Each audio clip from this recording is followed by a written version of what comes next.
اگر آپ چینل پر پہلی بار آئے ہیں تو ابھی سبسکرائب کر کے بیل آئیکن پریس کریں اور رہیں باخبر۔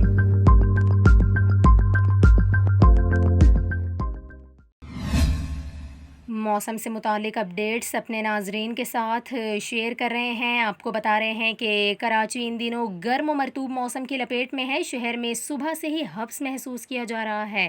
آپ کو بتا رہے ہیں محکمہ موسمیات کا یہ کہنا ہے کہ شہر قائد میں آئندہ 24 گھنٹوں کے دوران درجہ حرارت 36 سے 38 ڈگری سینٹی گریڈ کو چھو سکتا ہے۔ اس کے علاوہ محکمہ موسمیات کا یہ کہنا ہے کہ کراچی میں معمول کے اوسط سے زائد درجہ حرارت ریکارڈ کیا جا رہا ہے۔ شہر میں مئی کا معمول کا اوسط درجہ حرارت 35.8 ڈگری سینٹی گریڈ ہے، جبکہ اس دوران ہوا میں نمی زائد ہونے سے درجہ حرارت کی شدت 2 سے 3 ڈگری سینٹی گریڈ زیادہ محسوس کی جا سکتی ہے۔ اس کے ساتھ ساتھ آپ کو یہ بھی بتائیں کہ محکمہ موسمیات کا یہ کہنا ہے کراچی میں صبح ہوا میں نمی کا تناسب 70 سے 80 اور شام میں 45 سے 55% کے درمیان رہ سکتا ہے، جبکہ دن کے بیشتر حصے میں مغرب اور جنوب مغرب سے ہوائیں چلتی رہیں گی۔